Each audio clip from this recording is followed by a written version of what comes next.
So, sir, how do you handle the cases? Like in some cases, there will be a slow growing embryo. Yes. Like, so how do you deal with those cases, sir?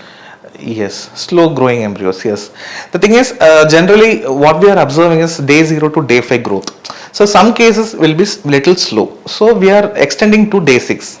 So, that kind of some embryos will be very good.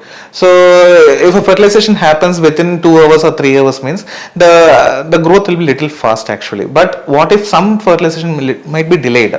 So, this will be little slow actually. And other than that, some inherent problem will also will be there. Slow growing embryos. So, we will be extending these to till day 6.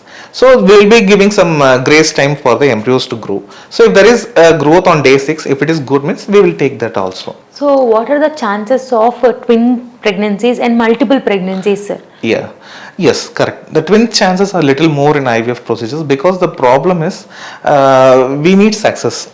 So what we are doing is, as per the that means ART bill, our government's protocol, we have to transfer. We are supposed to transfer 2 embryos.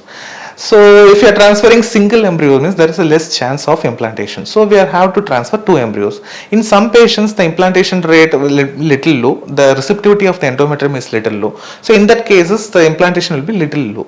So one embryo might be implanting, but if the endometrium is very good, it may implant both embryos as well as. So there is a more chance of twin. So now we are at 49, we are looking forward to work with single embryo transfer to avoid this twin, because twin pregnancy is a good, but it will be little difficult on patients actually. So for that we are working on single embryo transfer. In near future we are doing some cases. So if the embryo is very good, endometrium is very good, we are doing single embryo transfers. In upcoming future we are working on that. For every cases we will be doing single embryo transfer, so we can avoid the twins. So, sir, in social media, it's going viral about the embryo freezing process. Yeah.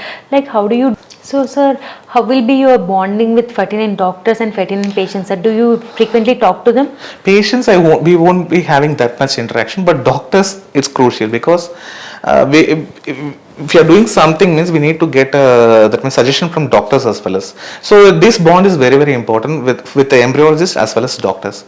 Patients, some difficult cases, or if they are could not understand what they are telling, so that cases we will be having an interaction with patients. Other than that, we will not be having that much interaction with patients. So how do you maintain the sterilization protocol inside the lab, sir? Like weekly or daily? So how will be the protocol? Yes, other than this that means sterilization process, this whole setup is actually controlled with the AHU, air handling unit, because outside air is already polluted air actually. So we need to filter this air. So we have a big setup, air handling unit. It will filter there are different filters level, charcoal filter, then pre-filter, then HEPA filter. So once the air is coming through this filters, means it will be like very pure. Actually it will be like the 0.3 micron level purity will be there.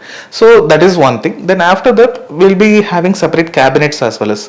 So we are working inside a IVF that means laminar cabinet. So in that actually what will be the thing is, it will be very sterile, so nothing contamination will be happening. Other than that, we are cleaning everything daily. So we have our housekeepers, they will be doing regular cleaning. Instrument cleaning and all we will be doing once in a 10 days.